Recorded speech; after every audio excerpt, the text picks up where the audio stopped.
Pintu teater 2 telah dibuka. Para penonton yang telah memiliki karcis dipersilakan memasuki ruangan teater.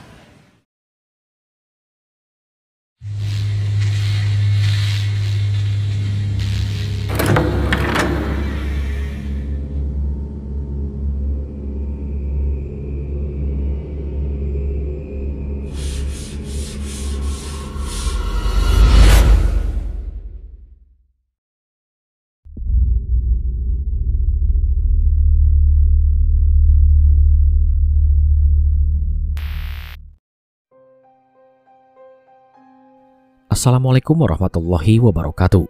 Selamat malam. Jumpa lagi dengan saya Aldi di channel Mereka Ada. Dimanapun kalian berada, saya doakan semoga kalian dalam kondisi sehat dan selalu diberikan kemudahan dalam menjalankan segala aktivitas. Pada kesempatan kali ini saya akan membacakan cerita dari Mas Zuki saat ia tersesat di alam gaib kala ia mengamalkan sebuah mantra dari kitab kejawen milik kakeknya. Namun sebelum mulai bercerita, pastikan teman-teman sudah support channel Mereka Ada dengan cara menekan tombol subscribe dan menyalakan lonceng notifikasinya, supaya teman-teman selalu update saat channel ini upload video terbaru. Kalau gitu tanpa banyak basa-basi lagi, mari kita mulai ceritanya.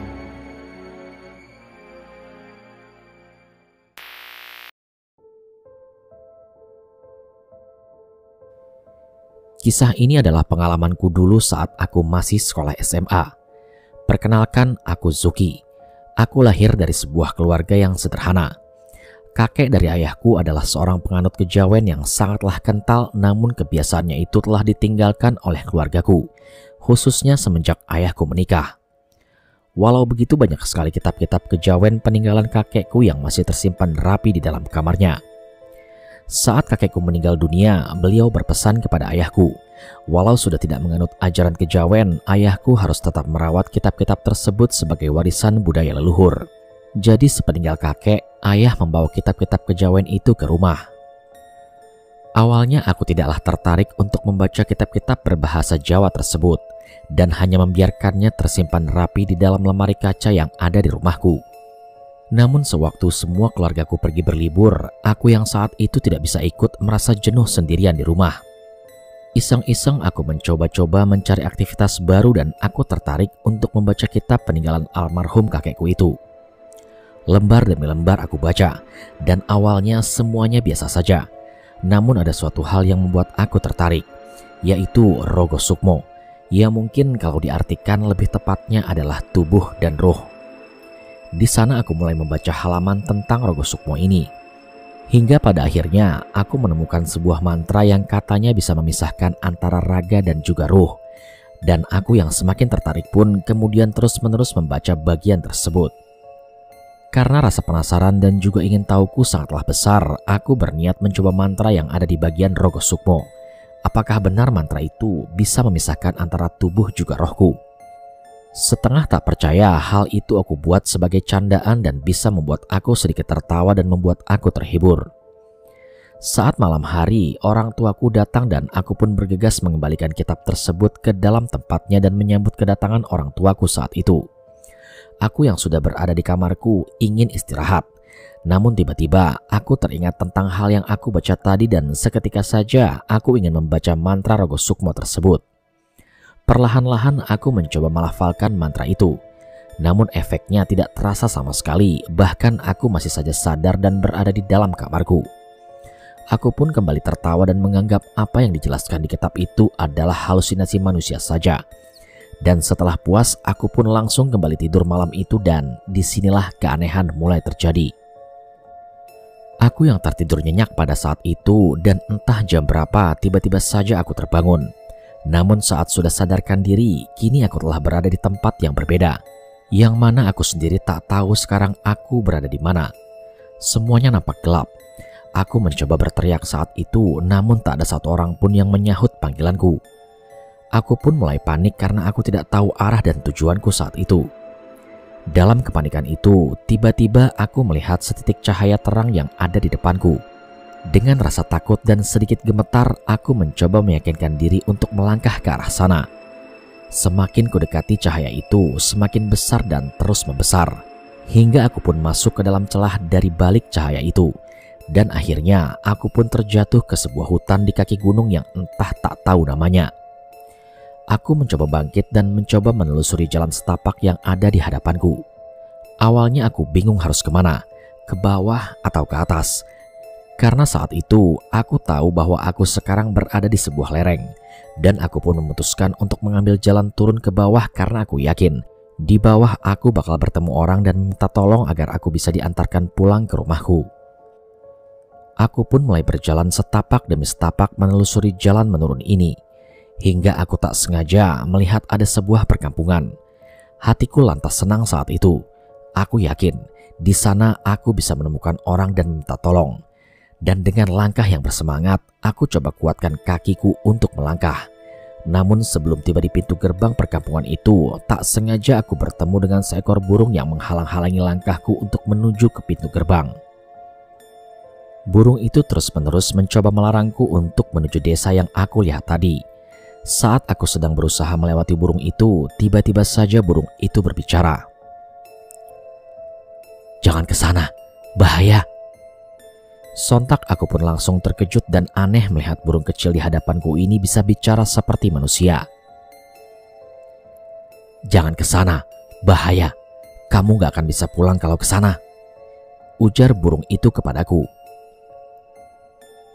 "Kamu siapa? Kenapa kamu bisa berbicara seperti manusia? Dan di mana aku sekarang? Dan kenapa aku gak boleh ke kampung itu?" "Aku adalah Parkit. Sekarang kamu berada di alam yang seharusnya kamu tidak berada di sini. Dan di depan sana adalah perkampungannya Buto. Apabila mereka melihat ada anak manusia masuk ke wilayah mereka, pasti kamu akan dimakan oleh mereka." Jujur di sini aku tidaklah percaya dengan perkataan dari burung kecil itu. Namun aku masih saja aneh dengan perkataannya yang bilang kalau ini berada di alam yang berbeda. Padahal semuanya terlihat sama. Namun memang banyak sekali keanehan dan kejanggalan yang aku alami di sini. Bahkan saking bingungnya, aku sempat berpikir kalau aku ini mungkin sudah mati. "Kalau memang di sana tempatnya Buto, coba kamu buktikan. Apa benar di sana itu kampung Buto?" "Baiklah, kalau kamu tidak percaya, mari aku temani kamu mengintip keadaan perkampungan itu." Lalu si burung kecil itu terbang rendah di hadapanku dan mengajak aku mengintip keadaan kampung melalui semak liar yang ada di sana.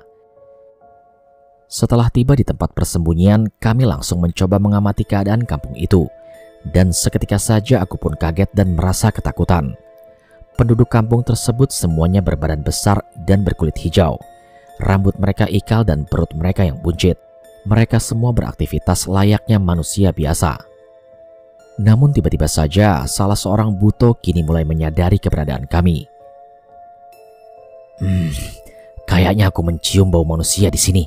Sudah lama aku tidak makan manusia dan menghisap sumsum otaknya," ujar salah satu Buto yang ada di sana. Dan nampaknya hal itu juga dirasakan oleh kawanan Buto yang lain. Seketika saja kampung itu menjadi heboh dengan bau manusia yang aku pancarkan. Dan mereka semua langsung saling berebut untuk mencariku. Bahkan saking gaduhnya, hal itu membuat para Buto-Buto itu berkelahi satu sama lainnya, membuat suasana di sana semakin kacau. Hal itu pun aku manfaatkan bersama si burung kecil untuk berlari menjauh dari kampung Buto itu. Dan setelah merasa aman, kami pun beristirahat di bawah sebuah pohon. Di sini aku mulai percaya dengan omongan si burung kecil itu. Lalu aku pun bertanya, "Memangnya aku ada di mana sekarang?" "Kamu anak manusia, kenapa bisa tersesat di alam yang bukan tempatmu?" "Aku gak tahu kenapa bisa begini. Semuanya terjadi secara tiba-tiba dan aku gak tahu kenapa aku bisa sampai di sini." "Tidak mungkin. Ada sebab, pasti ada musababnya." "Lalu aku harus bagaimana agar bisa kembali?" tanyaku pada burung itu. "Aku tak tahu, tapi mungkin temanku bisa membantu kamu. Nanti kita akan ke sana. Akan tetapi untuk sampai di sana tidaklah mudah. Perjalanannya lumayan jauh dan banyak rintangannya. Kalau gagal melewati semua itu, kamu bakal tinggal di alam ini selamanya." Mendengar hal itu, lantas aku pun memutuskan untuk setuju. Karena siapa lagi yang bisa aku percaya dan mau tidak mau, aku harus melewati semua rintangan itu. Setelah cukup lama beristirahat, kami pun melanjutkan perjalanan dengan dipimpin si burung kecil tersebut. Kami berjalan turun menelusuri lereng gunung, hingga sampailah kami di sebuah hutan cendana. Si burung lantas segera menyuruh aku untuk berhenti. "Stop, hati-hati. Hari sudah mulai malam. Ini kawasannya si makhluk bayangan. Kita harus segera cari gua untuk bersembunyi." "Siapa makhluk bayangan itu? Lalu kenapa kita harus takut?" "Kamu jangan asal ngomong. Dia itu makhluk yang suka menyesatkan manusia, baik di alam manusia ataupun di alam gaib ini. Lebih baik kita menghindarinya." Kami pun lantas mencari celah bebatuan di pinggir gunung ini. Dan setelah mendapat celah kecil, kami memutuskan untuk beristirahat di sana, menunggu gelap datang dan berganti menjadi pagi. Saat senja hari mulai tiba, tiba-tiba saja aku mulai merasa haus dan juga lapar. Kebetulan sekali di depan mulut gua ini ada tumbuhan ubi jalar dan aku pun lantas ingin mengambilnya. Akan tetapi aku putuskan untuk mencari air terlebih dahulu. Tanpa sepengetahuan si burung, aku pun keluar gua dan segera mencari air yang ada di celah bebatuan itu. Dengan bermodalkan tempurung kelapa yang aku dapatkan, aku segera mengumpulkan sedikit demi sedikit air yang ada di sana. Sedikit demi sedikit aku mengumpulkan air, karena jumlah air yang terbatas membuat aku menghabiskan banyak waktu saat itu. Dan tak terasa, senja pun kini mulai datang. Aku pun segera pergi menuju ke gua tempat kami bersembunyi. Di perjalanan yang mulai gelap ini, hatiku tiba-tiba saja merasa tidak enak. Hawa di malam hari terasa begitu mengerikan dan juga mencekam. Aku lalu mempercepat langkahku agar segera sampai di sana. Namun saat aku berjalan, tiba-tiba saja aku mendengar suara si burung dari balik semak-semak. Heh, sini bersembunyi." Segera aku berlari ke semak-semak tempat burung itu berada. "Kamu kenapa pergi sendiri dan gak bilang? Bahaya di hutan ini sendirian kalau malam." "Aku tadi haus dan lapar, jadi aku mencari air dan mengambil sedikit ubi yang ada di depan gua. Memangnya kenapa kalau malam hari di hutan ini?" "Coba saja kamu lihat ke arah pohon dekat batu besar itu." Aku lantas menuruti perkataan si burung dan langsung melihat ke arah tersebut. Lantas aku melihat ada sebuah bayangan hitam terbang lalu lalang. Bayangan itu nampak seperti bayangan pada umumnya. Namun ia memiliki kepala dan memiliki rambut. Saat aku mencoba fokus ke arah bayangan itu, di sana aku melihat wajah dari sosok bayangan itu. Wajahnya sungguh sangat menyeramkan. Giginya runcing dan mengeluarkan banyak sekali air liur. Dan mukanya merah seperti kepiting yang baru saja dibakar.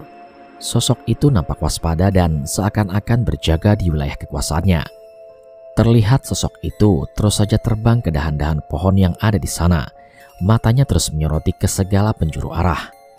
Saat aku coba memperhatikan ke sekeliling, di sana aku baru sadar ternyata ada banyak sekali makhluk serupa yang kini bermunculan. Mereka semua melayang dan ada juga yang bergelantungan di atas pohon. "Sedang apa mereka?" tanyaku pelan pada burung itu. "Mereka sedang mengawasi wilayah mereka. Sepertinya mereka sadar kalau ada manusia yang sudah masuk ke daerah mereka." "Aduh, terus kita bagaimana ini?" "Sudah, tunggu mereka lengah, baru kita kembali ke gua." Kurang lebih hampir 1 jam lamanya kami bersembunyi. Setelah itu satu persatu sosok bayangan yang mengerikan itu mulai pergi ke tempat lain. Di sanalah kesempatan kami untuk berlari ke persembunyian kami. Sesampainya kami di goa, burung itu pun berkata, "Besok kita harus segera pergi dari sini. Kalau tidak, kita bisa ketahuan." Kami pun melewati malam itu dan beristirahat. Namun saat aku sedang tidur, tiba-tiba saja terdengar suara gemuruh dari arah luar goa.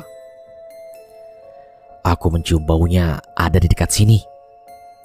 Sontak aku langsung kaget dan ketakutan.